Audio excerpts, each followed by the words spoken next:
Halo teman-teman, sebangsa dan setanah air Indonesia, ketemu lagi dengan Hendro Firleso. Saya ingin menjelaskan bahwa kematian terjadi bisa kapan saja, di mana saja, dan penyebabnya apa saja. Pada video kali ini saya akan memperlihatkan dan akan membaca beritanya juga, kematian seorang pembalap motor 3 yang terjadi saat free praktek kedua, dan ini terjadi di sirkuit Mugello, Italia. Mari kita saksikan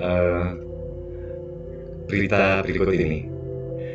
Judul berita adalah kronologi detik-detik kecelakaan Jason Dupasquale yang meninggal dunia di Moto3 Italia 2021. Berita ini sebenarnya sudah terlambat pada hari Senin tanggal 31 Mei, tapi saya akan memberikan informasi saja tentang kematian seorang pembalap. Dunia balap MotoGP berduka setelah pembalap muda penuh talenta milik tim Car Expert Pustel GP mengalami kecelakaan dan meninggal dunia. Sosok pembalap muda yang mengalami peristiwa naas ini adalah Jason Dupasquale. Sebagaimana diketahui, Dupasquale mengalami sebuah insiden ketika menjalani kualifikasi yang kedua Moto3 Italia 2021 di sirkuit Mugello. Ya, Dupasquale terlibat senggolan dengan rider tim Red Bull KTM Tech 3 Ayumu Sasaki serta Indonesia Racing Team Gresini, yaitu si Jeremy Alcoba di tikungan ke-9. Gara-gara insiden ini, Sasaki dan Alcoba mengalami cedera parah, sementara Dupasquale tidak sadarkan diri sehingga harus ditangani oleh petugas medis dan staf medis sirkuit. Setelah 45 menit dievakuasi oleh petugas medis, Dupasquale pun dilarikan ke rumah sakit untuk mendapatkan penanganan lebih lanjut. Menurut laporan dari Speedweek, Dr. MotoGP Dr. Angel Carte mengatakan bahwa kepala Dupasquale menghantam bagian motor Sasaki. Sasaki sendiri memang dalam kondisi kurang menguntungkan sehingga tidak dapat menghindar dari insiden tersebut. Akibat kecelakaan yang dialami oleh Dupasquale, bendera merah sempat dikibarkan oleh Stewart sekaligus mengakhiri kualifikasi Moto3 Italia. Tidak hanya itu, insiden yang dialami oleh Dupasquale juga sempat membuat perhelatan FP4 MotoGP Italia 2021 tertunda beberapa menit. Dari hasil pemeriksaan di rumah sakit Careggi di Florencia, pembalap muda 19 tahun ini dinyatakan mengalami politrauma di bagian kepala, dada, dan perut. Situasi ini membuat Dupasquale harus menjalani 2 kali operasi, namun nyawanya tidak tertolong. Tim sendiri membuat pernyataan resmi terkait kecelakaan yang dialami oleh Dupasquale. Ya, di dalam pernyataan resmi FIM atau FIM ini mereka menyebutkan bahwa Dupasquale berada dalam kondisi kritis dengan sekujur tubuh penuh dengan luka-luka.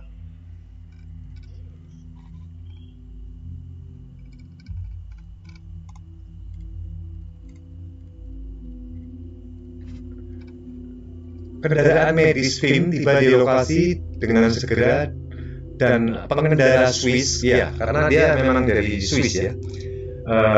Pengendara Swiss ini mendapat perawatan di pinggir lintasan sebelum dipindahkan ke helikopter medis untuk dibawa ke rumah sakit Careggi di Florence, tulis pernyataan resmi FIM. Terlepas dari upaya terbaik dari staf medis sirkuit dan semua yang merawat pembalap Swiss itu, pihak rumah sakit telah mengumumkan bahwa Jason Dupasquale meninggal karena luka yang terdapat dalam tubuhnya, sambung pernyataan tersebut. Tim Irta SMA dan Dorna Sport menyampaikan belasungkawa yang sangat mendalam kepada pihak keluarga, teman, tim, dan orang-orang terkasih Jason Dupasquale. Tutup pernyataan resmi FIM. Dupasquale sendiri merupakan pembalap muda yang syarat akan prestasi. Ya, Dupasquale mampu menorehkan sejumlah prestasi ajang balap junior. Prestasi itu pula yang mengantarkan Dupasquale tampil di Moto3 pada musim lalu. Pada musim debutnya di Moto3, Dupasquale memang tampil buruk dan dengan gagal mengoleksi pin. Namun di Moto3 2021, Dupasquale mampu tampil lebih baik dengan berada di posisi 12 usai mengoleksi 27 poin dari 5 balapan yang dijalaninya. Akan tetapi sangat disayangkan perjalanan karier Dupasquale di ajang balap harus berakhir lebih cepat. Kini Dupasquale pun sudah tenang dengan berada di sisinya. Rest and peace, Jason Dupasquale. Ya, teman-teman sekalian, ini adalah kronologis daripada kecelakaan maut yang dialami oleh Jason ya. Jadi memang pembalap ini penuh talenta karena umurnya pun masih muda. Umur 19 tahun, cakap, ya kan, talenta dan ceria, penuh talenta, ceria, sehingga dia banyak teman di situ. Jason ini memang difavoritkan untuk tahun ini supaya dia bisa mendapatkan tempat yang terbaik di Moto3 sehingga dia bisa naik tingkat ke Moto2. Tapi Tuhan berkata lain. Jason pada hari Minggu dipanggil Tuhan karena memang keadaan luka yang cukup parah pada kepala, dada, dan perut dia. Dan coba kita saksikan bersama-sama ya teman-teman ya,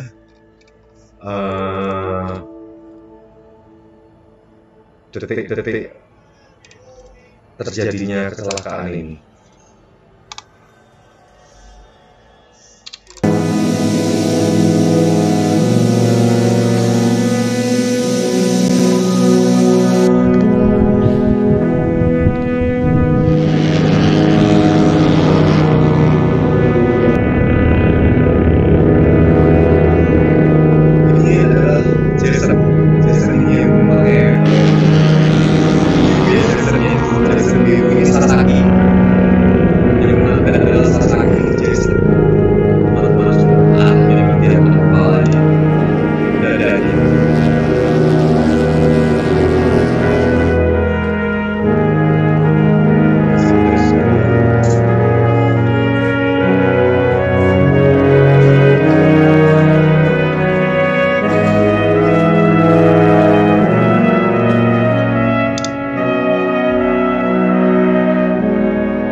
Inilah teman-teman detik-detik terjadinya kecelakaan Jason. Memang posisi kecelakaan itu sangat bahaya karena di sini kita lihat ya keadaan Jason itu setelah dia melakukan belokan tajam atau tikungan 9, itu posisi dia sudah dalam keadaan mau berdiri, jadi dia mau ngangkat sepeda motornya, kecepatan tentu sudah bertambah, tapi di sebelah kiri ada Alcoba, ya kan, Alcoba itu dia tersenggol, akhirnya dia downset kembali, dia jatuh, sehingga posisi motornya sedikit berputar, dan persis di belakangnya itu Sasaki dengan kecepatan yang sudah tinggi. Karena begitu dia belok, dia nambah kecepatan tinggi pasti gajah. Kecepatan kira-kira di saat setelah berbelok itu bisa 150 km lah sekitar itu. Dan itu langsung menghantam kepala, dada, dan perut daripada si Jason. Ini memang fatal sekali. Hampir sama kecelakaan itu dengan Marco Simoncelli waktu itu yang ditabrak oleh Colin Edwards ya. Kalau itu terjadi kecelakaan itu sebelum dia menikung kalau si Simoncelli. Jadi sebelum dia nikung, dia begitu mau belok, dia downset dan persis di belakangnya itu ada Colin Edwards. Nah, Colin Edwards itu langsung dia melindas, dia punya leher Marco Simoncelli, akibatnya helmnya sampai terlepas. Ini adalah memang resiko paling fatal di dalam MotoGP ya, atau mereka yang ikuti di Moto3, Moto2 ataupun MotoGP. Di mana kalau kecelakaan itu terjadi senggolan di waktu trek lurus ya, trek lurus terjadi senggolan itu sangat membahayakan. Kecuali mereka ada di paling belakang, karena begitu dia ada di tengah atau di depan, di belakangnya itu kecepatan tinggi dan tidak mungkin bisa menghindar. Apalagi kalau dengan kecepatan yang lurus itu kan kecepatan sampai 200-300 km per jam, bayangkan. Ini setelah tikungan 150 aja fatal, 100 lebih dah, antara 100 sampai 150 ya. Itu fatal sekali. Dan persis menghantam ke leher, dada, dan kepala. Kalau seandainya itu menghantam di kaki mungkin patah juga, paling patah aja. Dan kejadian itu juga terjadi pada pembalap favorit saya, yaitu Marc Marquez. Dia jatuh waktu yang terjadi terakhir 9 bulan yang lalu itu kan begitu. Si Marquez ini dari belakang dia bisa terus nyusul semua, tersusul sehingga dia ada di nomor 2 di belakang Vinales ya kan. Begitu dia belok, dia downset, crash ya kan, dia crash, langsung dia terlempar dalam posisi tidak ada masalah, itu biasa dia jatuh terlempar, masuk di gravel, ya kan, masuk di gravel, tapi yang sialnya dia begitu dia jatuh, motornya yang jatuh itu nyusul dan nabrak dia punya tangan, sehingga tangan dia patah itu bukan karena dia jatuh, dia patah karena tertabrak ban depan dari motor si Marc Marquez sendiri. Ini sangat fatal. Untung Marquez cuma patah tangan ya, tapi dia membutuhkan waktu sampai 9 bulan, dan sekarang pun sudah diikuti 5 pertandingan dia belum menunjukkan kondisi 100%. Kalau saya bilang Marquez sekarang ini kondisinya masih 80%. Kita harapkan seperti Marquez itu dia mungkin 2-3 kali balapan lagi dia bisa menemukan kondisi badan dia 100%, sehingga dia bisa menunjukkan dia punya talenta. Karena keadaan dia patah di tangan kanannya, sehingga dia kalau belok sebelah kanan dia sungguh berat, tersiksa dia. Apalagi yang kemarin di Italia dia menyiksa itu, belokan itu terlalu banyak belokan, sehingga dia begitu belok sebelah kanan tangan dia itu sakit. Kalau belok sebelah kiri dia tidak masalah, tapi begitu belok sebelah kanan dia untuk mengangkat kembali motor itu kalau kecepatan sangat tinggi dia berat, makanya dia belok tidak terlalu kencang. Dan mari kita saksikan bersama-sama selain Jason Dupasquale yang menjadi korban di sirkuit, sekarang kita saksikan 7 pembalap MotoGP ya yang menjadi korban sirkuit.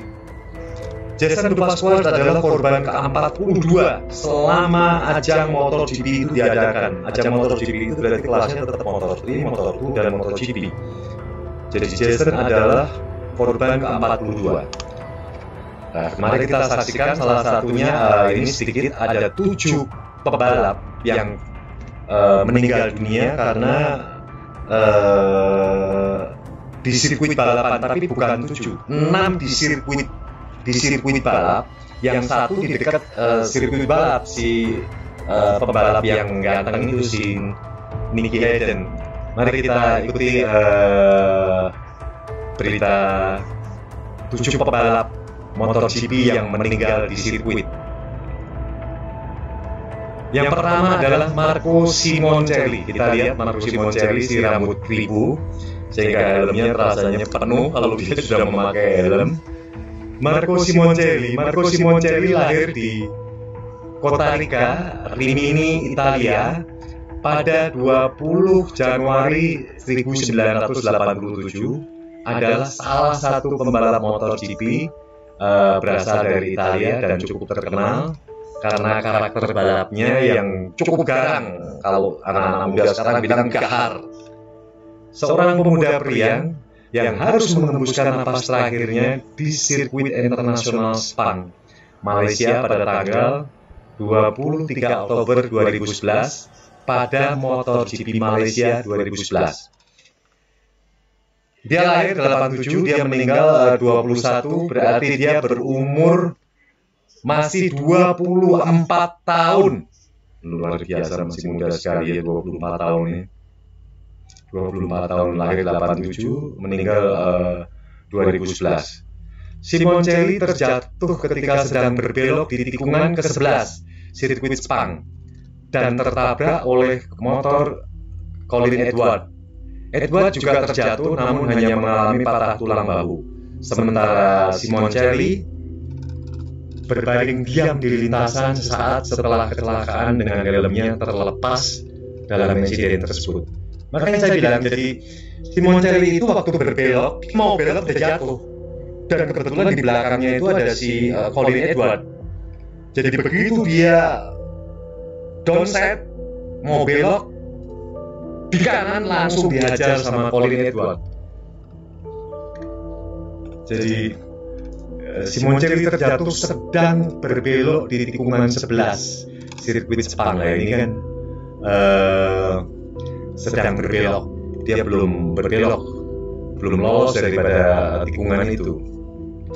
Sementara itu, Rossi hanya sedikit kehilangan keseimbangan dan dapat melaju pelan ke pit stop. Setelah insiden tersebut, perlombaan dihentikan dan Simoncelli langsung dibawa ke pusat medis sirkuit Sepang pada pukul 16.56 waktu setempat. Jadi kejadian kecelakaan itu kan saya melihat sendiri ya, saya melihat karena saya adalah penggemar MotoGP. Jadi waktu mau belok dia jatuh, dia dihajar sama Edward. Di belakangnya itu ada si Valentino Rossi. Rossi ini menghindar, jadi dia tidak sampai dia sudah melihat jaraknya agak jauh tuh dengan jadi Simoncelli, Colin Edward, baru Valentino Rossi. Jadi begitu Edward dekat dengan Simoncelli, begitu dia downside, langsung jatuh dekat motornya, dihajar oleh Edward di belakangnya. Rossi masih bisa menghindar. Jadi Rossi waktu itu terselamatkan. Simoncelli dinyatakan meninggal dunia karena luka serius yang dideritanya.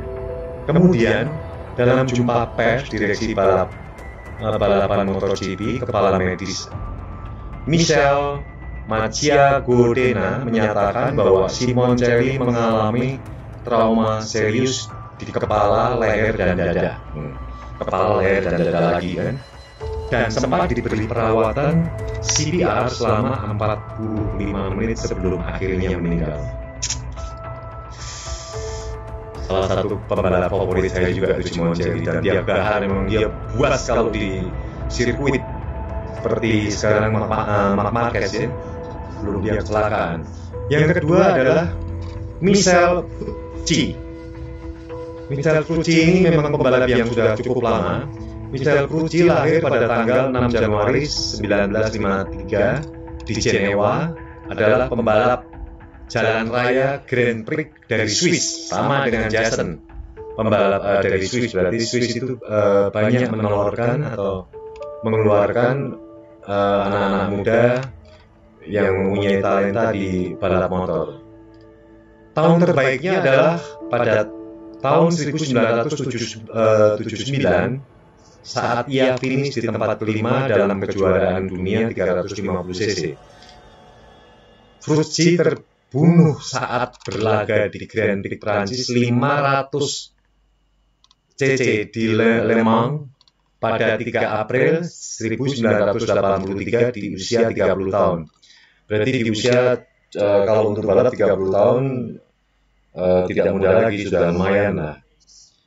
Tidak seperti Valentino Rossi yang sekarang sudah 42 kalau tidak salah ya. Marc Marquez masih 28. Yang ketiga adalah Louis Salom. Ganteng juga ini lihat, aduh sayang. Louis Salom Horak 7 Agustus 1991 adalah pembalap motor Grand Prix Spanyol. Memang Spanyol paling banyak mengeluarkan pembalap-pembalapnya dan luar biasa Spanyol. Salom meninggal dunia setelah mengalami kecelakaan di sirkuit de Catalunya pada 3 Juni 2016. Sesaat itu ia menabrak tembok dalam kecepatan tinggi. Lahir 1991, meninggal pada tahun 2016, berarti umur dia masih 25 tahun. 25 tahun ya. Sepeda motornya menabrak pagar pembatas dan melambung ke atas. Sementara Salom yang telah melepaskan sepeda motornya meluncur di bawahnya sehingga membuatnya langsung berada di jalur sepeda motor yang menabrak. Salom dilarikan ke rumah sakit umum di Catalunya, di mana ia meninggal saat operasi karena luka-luka yang diderita dalam kecelakaan itu. Yang keempat adalah Shoya Tomisawa. Jepang banyak melahirkan pembalap juga karena Jepang gudangnya atau pabrikasi semua dari Jepang. Tomisawa.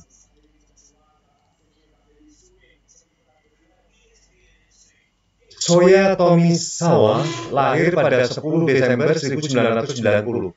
Adalah seorang pembalap motor Jepang. Setelah sukses berkarier di All Japan Road Race Championship, ia beralih ke MotoGP dan berkompetisi di kelas 250 cc. 250 cc itu sekarang masuk kategori Motor 3 ya, karena motor itu sudah kelasnya 500, untuk MotoGP adalah 1000. Tomisawa berkompetisi di babak ke-11 kejuaraan dunia Motor 2, ya kan, masuk Motor 2 ya, sudah masuk Motor 2 perdana. Grand Prix San Marino sirkuit dunia Misano pada tanggal 5 September 2010. Pada lap 12, ia menempati posisi 4. Tomisawa jatuh di Kurvona, sebuah tikungan kanan yang cepat. Wah, ini bahaya ini. Saat ia terpaksa melebar dan kehilangan pegangan di ban belakangnya. Ia kemudian diserang oleh motor Scott Redding dan Alex de Angelis dan menderita trauma tengkorak, torak, dan perut. Pada saat setelah kejadian itu tidak lama, Scott Redding dan Alex de Angelis itu naik ke MotoGP. Jadi mereka ini semua masih di Motor 2 ya. Dia awalnya dibawa ke pusat medis sirkuit sebelum dipindahkan ke rumah sakit di Riccione. Dia meninggal karena luka-luka pada pukul 14.20 waktu setempat di rumah sakit, berusia 19 tahun. Sama dengan Jason ya. Kematiannya diumumkan pada akhir lomba MotoGP. Bendera podium diturunkan menjadi setengah tiang dan podium itu dirayakan tanpa champagne. Biasa kalau ada terjadi kecelakaan atau sampai membawa korban nyawa, itu perayaan champagne atau minuman yang dikocok dulu sampai dia disembuhkan pasti dihentikan. Yang kelima adalah Dejiro Kato. Jepang lagi ini kan. Dejiro Kato lahir pada 4 Juli 1976. Adalah pembalap jalan raya mobil Grand Prix Jepang. Juara dunia 250 cc pada 2001 dan pemenang Suzuka It's Our tahun 2000 dan 2002.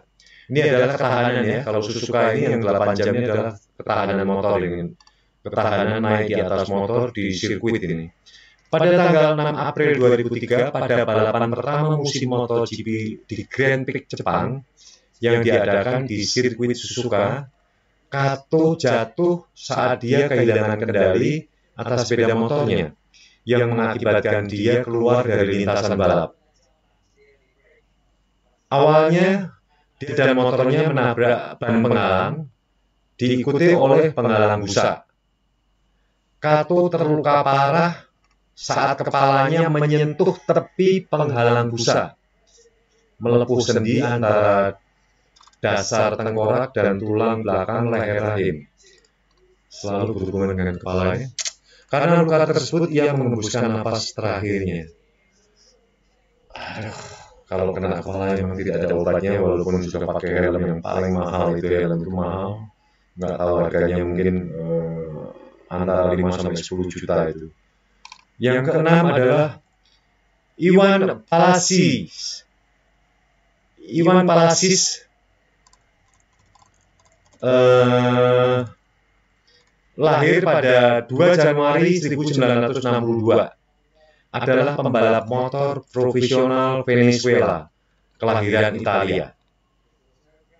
Ia berkompetisi di kejuaraan balap jalan raya Grand Prix 1977 sampai 1989.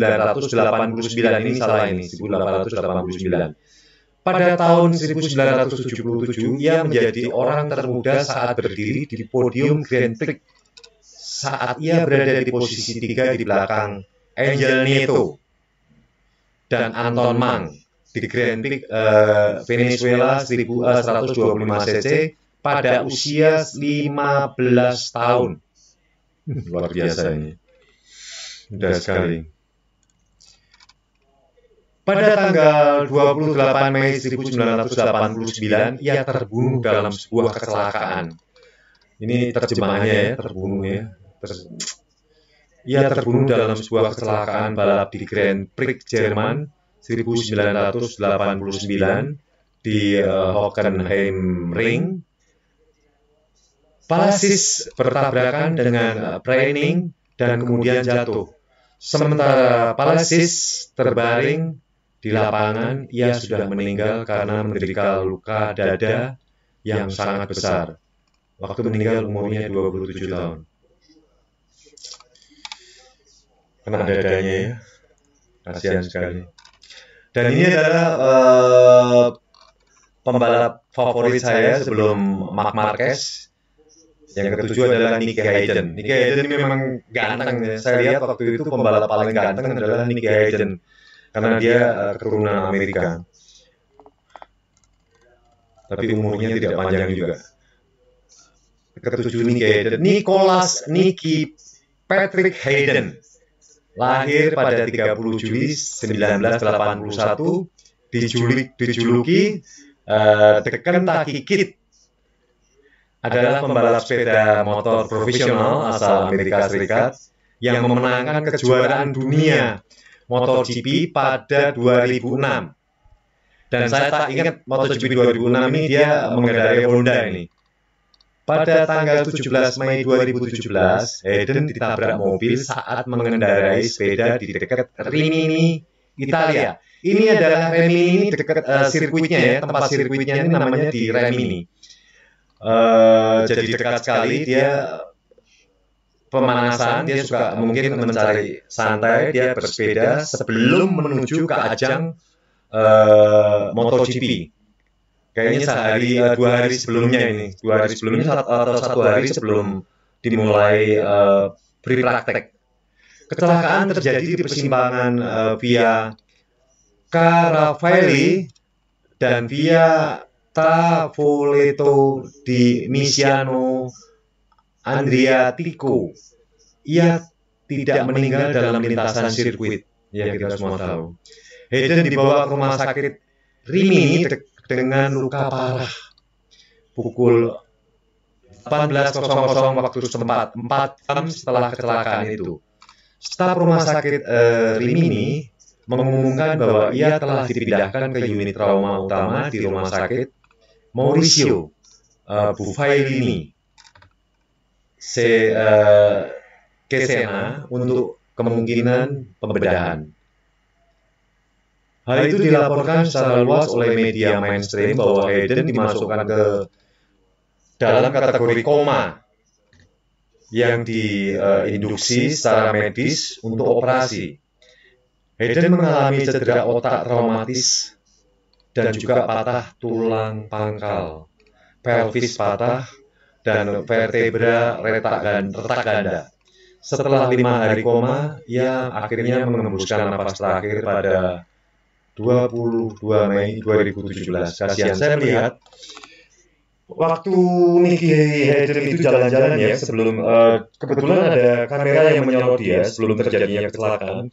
Dia menggunakan sepeda dan dia menggunakan Walkman. Apakah Walkman itu berakibat dia tidak dengar ada klakson mobil dari jauh, persis di perempatan, dia dihajar oleh mobil. Jadi dia kena di kepala. Waktu itu dia menggunakan helm sepeda, sehingga helm sepeda proteknya kurang begitu bagus ya. Apalagi yang nabrak dalam mobil sehingga dia dibawa ke rumah sakit, mengalami koma selama 5 hari, dan akhirnya pada tanggal 22 Mei dinyatakan meninggal dunia. Miris, saudara-saudara sekalian. Kita melihat ya di sini pembalap-pembalap, memang ini adalah suatu risiko yang mahal yang harus dibayar seorang pembalap ya. Dilihat dari gambar ini kelihatan adalah salah satu tadi yang ini ya pembatas ya, sehingga motornya bisa naik ke udara. Dan ini adalah motor 93, kita tahu adalah motornya Marquez. Ya kan, kita tahu nomor 46 ini adalah motornya Rossi. Aduh. Tapi sampai detik ini kita belum bisa menyaksikan kegagalan dari Marc Marquez. Teman-teman semua, jadi kita tunggu pembalap-pembalap berikutnya beraksi di sirkuit. Ini hari Minggu, hari Jumat dimulai free practice semua motor free, motor 2 dan motor GP.